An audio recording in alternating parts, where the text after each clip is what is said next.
ইমানের পরীক্ষা দিয়েছে, একদিনের জন্য জালেমদের কাছে মাথা নত করে না। ঠিক কিনা বলে? এটা হচ্ছে ইমানের পরীক্ষা। ইমানের পরীক্ষা আলেম যেমন দিয়েছে, এদেশের শ্রেষ্ঠ সন্তান যারা ফাঁসির দড়িতে মিথ্যা রায় দিয়ে শ্রেষ্ঠ সন্তানদেরকে ফাঁসি দেওয়া হয়েছে, নিশ্চিতভাবে জাতি এখন জানে যাদেরকে ফাঁসি দেওয়া হয়েছে তারা কোনরূপ অন্যায় করে নাই। কিন্তু তারপরে আপনারা ফাঁসি দিলেন। আজকে সেই দড়ি রেডি হয়ে আছে, আপনাদেরকে পাইতে দেরি, রেডি প্রস্তুত, দড়ি গলায় লাগতে দেরি হবে না। ঠিক কিনা বলেন? কি বুঝতেছেন আপনি? আল্লাহ বুঝাই দিছে, আল্লাহ বুঝাই দিছে। আলেমদেরকে দেখলেই যারা বুড়ো কুসকে মৌলবাদ আর রাজাকার বলে গালি দিয়েছে, এই শব্দই তাদের পতনের জন্য যথেষ্ট হয়ে গেছে। জিহ্বা কত লম্বা হয়ে গেছিল, কথায় কথায় রাজাকার রাজাকার বলে গালি দিয়েছে। এই গালি তাদের জন্য কাল হয়ে দাঁড়িয়েছে। আজকে থেকে পরিষ্কার আপনাদেরকে বলি, ইমানের পথে আসেন। আলহামদুলিল্লাহ। যতজন আমার সামনে বসা আছেন, আজ থেকে ইমান নষ্ট হয় এমন কাজ আমরা করব না। ঠিক কিনা বলে? এইরকম লোকেরা বলছে জয় বাংলা বলতে বলতে মরবে। আমি কই, আমার যদি তুই মাইরাও ফালাস, আমি জয় বাংলা বলে মরবো না, লা ইলাহা ইল্লাল্লাহ বলে মরব। এটা আমার ইমান, এটা আমার ইমান। আমার এই কথার কারণে যদি আমার ফাঁসিও হয়, আমার জায়গা আল্লাহর জান্নাতে হবে। ঠিক কিনা? ছোট্ট একটা ঘটনা শোনায়, শোনেন। ইমানের পথের পরীক্ষা কত দামি। উহুদের প্রান্তের আব্দুল্লাহ রাদিয়াল্লাহু তাআলা আনহু শহীদ হয়ে গেছে। আল্লাহ পাক স্বয়ং নিজে আব্দুল্লাহকে ডেকেছে, আব্দুল্লাহ রে তোর সঙ্গে কথা বল। আব্দুল্লাহ বলতেছে, আল্লাহ আমি আপনার গোলাম। আল্লাহ বলেন, আব্দুল্লাহ মাযা তুরিদ, আমার কাছে তুমি কি চাও? আব্দুল্লাহ বলেন, আল্লাহ আরেকটা বার উহুদে পাঠা দেন, আমি সেখানে যাব, শহীদ হব, আবার আসব, আবার যাব, লড়াই করব, শহীদ হব, আবার আসব। বলেন আল্লাহু আকবার। আল্লাহ পাক বললেন, ইন্নাহু কদ কদা, এটা চূড়ান্ত হয়ে গেছে, নির্ধারিত হয়ে গেছে, নির্দেশ হয়ে গেছে, আর যাওয়া যাবে না। তোমার মর্যাদা আমি আল্লাহর কাছে চিরস্মরণীয়, অনেক বড় মর্যাদা। জোরে করে আল্লাহু আকবার। আল্লাহর নবীকে ওহী করা হলো, জানায় দেওয়া হলো আব্দুল্লাহর সঙ্গে আল্লাহ কথা বলেছে। নবীজির এমন মায়া লেগে গেছে। আল্লাহর নবী আব্দুল্লাহর সন্তানের নাম ছিল জাবের, প্রসিদ্ধ সাহাবী জাবের বিন আব্দুল্লাহ। সেই জাবের রাদিয়াল্লাহু তাআলা আনহুকে রাসূল ডাকছে, জাবের এদিকে আসো। জানো, তোমার আব্বার সঙ্গে সরাসরি আল্লাহ কথা কইছে। উহুদে শহীদ হওয়ার পরে সরাসরি আমার আল্লাহ কথা কইছে। যখন জাবের শুনছে, রাসূল বলতেছে, জাবের তোমার জন্য কি করব আমি? তোমার আব্বারে আল্লাহ এত দাম দিয়েছে, তোমার পরিবারের জন্য আমার কাছে কি চাও? কয়, নবী আমাদের তো কিছুই নাই, পাওনাদার অনেক আছে, ঋণ কেমনে পরিশোধ করব জানি না, মাথায় ধরতেছে না। রাসূল বলতেছে, ঘরে কি কিছু আছে? বলছে, কিছু খেজুর আছে রাসূল। বলছে যাও খেজুরগুলো নিয়ে আসো, পাওনাদার সবাইকে ডাকো, বলো রসুল নিজে পাওনা পরিশোধ করবে। জোরে করে আল্লাহ। আল্লাহর নবী নিজে হাতে খেজুরগুলা মাপতে লাগলেন, একজন একজন করে দিতে লাগলেন। খেজুর মাপতেছে আর দিতেছে। অল্প একটু খেজুর ছিল, আল্লাহ পাক এত বরকত বাড়ায়া দিলেন, সবার ঋণ পরিশোধ হয়ে খেজুরের বরকত জাবেরের ঘর পর্যন্ত চলে গেল। যতজন আজকে এখানে আসছেন, ইমানের পথে পরীক্ষা আসবেই আসবে।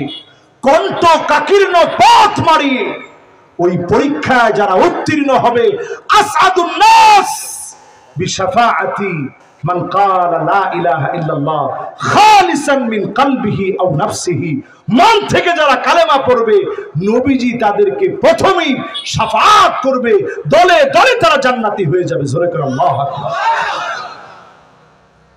এরপরে আসেন প্রিয় ভাইরা আমার, ওয়ামিলুস সালিহাত, আমলে সালেহ কি জিনিস? শেষের দিকে চলে আসছি, কষ্ট হচ্ছে আপনাদের? আমলে সালেহ কি জিনিস একটু বোঝার চেষ্টা করেন। আমলে সালেহ হচ্ছে ওই আমল, যেই আমল রসুলের সুন্নাহ অনুযায়ী নিয়ম মেনে করা হয়। জোরে করে আল্লাহু আকবার। আপনি রোজা রাখা শুরু করলেন, টানা রোজা, স্ত্রীর কাছে যান নাই, এই আমল রসুলের সুন্নাহ অনুযায়ী আমল হয়? আরে ফতোয়া দেন হয়? মাশাআল্লাহ, লিল্লাহে তাকবীর, লিল্লাহে তাকবীর। এবার ইনশাআল্লাহ আবার একটু মনোযোগ দিই। মাশাআল্লাহ, মাশাআল্লাহ, লিল্লাহে তাকবীর। এবার শেষ কথায়, মাশাআল্লাহ, মাশাআল্লাহ, মাবরুক, মাশাআল্লাহ। আপনাদের এলাকার গর্বিত মানুষ তিনি, সারা বাংলাদেশে তিনি কথা বলেন, সারা বাংলাদেশের অঞ্চল চষে বেড়া, পথিত যশা একজন আলেমে দ্বীন। আজকে তিনি ইনশাআল্লাহ আমাদের মধ্যে তাশরীফ এনেছেন। আমি মনে করি এটা মাদারীপুরের জন্য বিরাট গৌরব। আপনারা আমার ভাইয়ের জন্য দোয়া করবেন। আমি শেষ কথায়, আসসালামু আলাইকুম ওয়া রাহমাতুল্লাহ। আল্লাহু আকবার।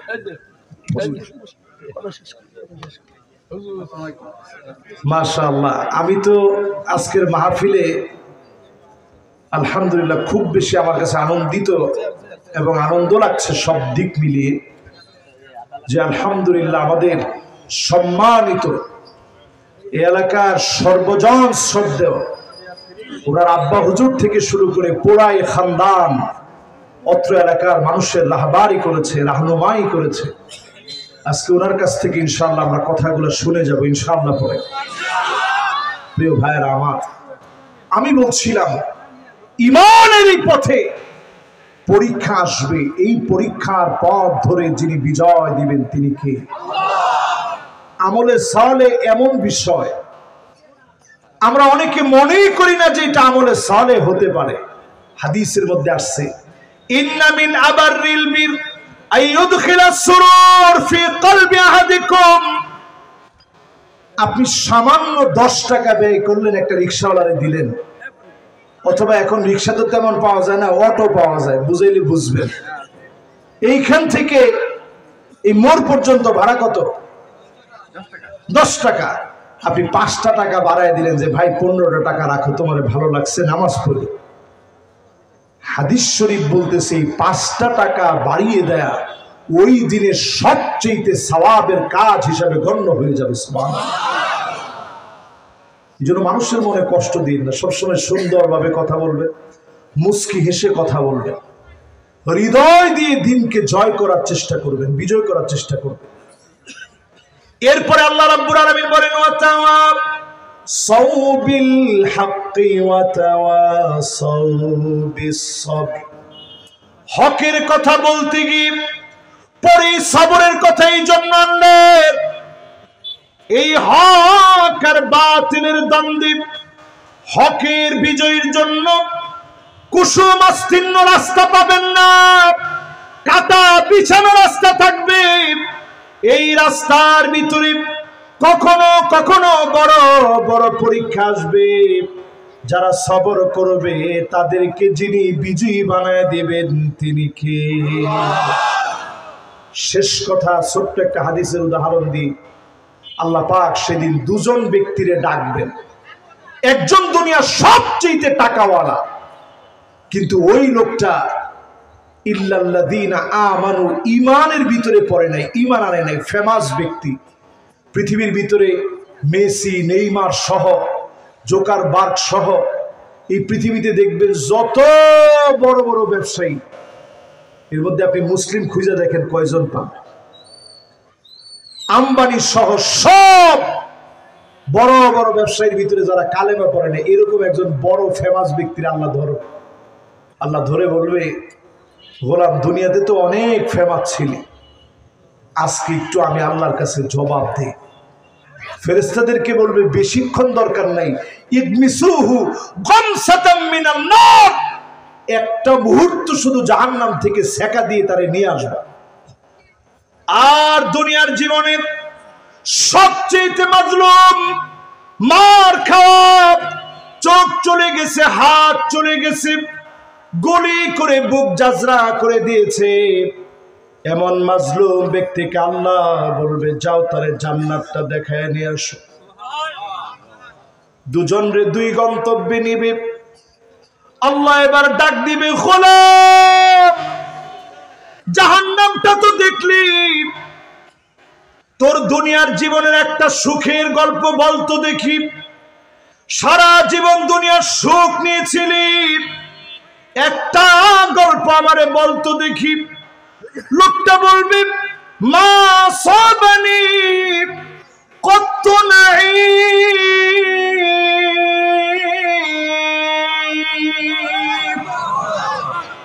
আল্লাহ কি বলেন, দুনিয়াতে কোনো সুখ আমার জীবনে আমি কোনোদিন দেখিনি। কিসের সুখের গল্প বলেন? কোনো সুখ আমি পাইনি। এবার আল্লাহ রাব্বুল আলামিন বলবেন, গোলাম তুই তো দুনিয়া অনেক কষ্ট করেছিলি, বুকটা পেতে দিয়েছিলি ইসলামের জন্য, তোর একটু দুঃখের কথা বলতো, কেমন লাগছিল সেদিন? ঘরের ভিতরে ঘুমাতে পারিস নাই, বুকটা জাজরা করে দিছে, চোখ উপড়ায় ফেলছে, তোর উপরে উঠে মানুষ নাচছে। সেই দিন ওই লোক চিৎকার করে বলবে, মা সাবানি কত দুরুন বালা,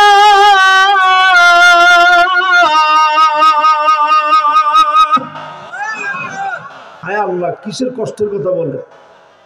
যে জান্নাত দেখাইছেন, এক নজর দেখার পরে দুনিয়ার কোনো কষ্ট আমার মনে নেই। জোরে কোন আল্লাহু আকবার। এজন্য দুনিয়াতে দাওয়াত দিতে হবে হকের সাথে সবরের। হক আর সবর যখন মুসলমানদের মধ্যে মিলবে, চূড়ান্ত বিজয় মুসলমানদের হবে। জোরে করে আল্লাহু আকবার। শেষ কথা, আজকের এই মাহফিলে বিদায় লগ্নের কথা। আসর নিয়ে ওয়াজ শুরু করেছিলাম, সময় ফুরিয়ে যাচ্ছে। যেভাবে আমার মাহফিলের সময় শেষ, এভাবে জীবনের সময়ও ফুরিয়ে যাবে। এই ফুরানোর আগে নিজের একটু সংশোধন করেন। আজকের মুহূর্ত থেকে, এখনকার সময় থেকে সময়ের গালি না দিয়ে নিজের গুনার জন্য লজ্জিত হয়ে আল্লাহর কাছে ক্ষমা চান, যিনি অবশ্যই আমাদেরকে ক্ষমা করবেন। তিনি কে? আল্লাহ পাকের কাছে পূর্ণ তৌফিক কামনা করে, আমার ভাইয়ের সুস্বাস্থ্য কামনা করে, সিহ্হা ওয়াল আফিয়া কামনা করে আজকে আপনাদের কাছ থেকে বিদায় নিচ্ছি। ওয়ামা তৌফিকি ইল্লা বিল্লাহ। ওয়াসসালামু আলাইকুম ওয়া রাহমাতুল্লাহি ওয়া বারাকাতুহু।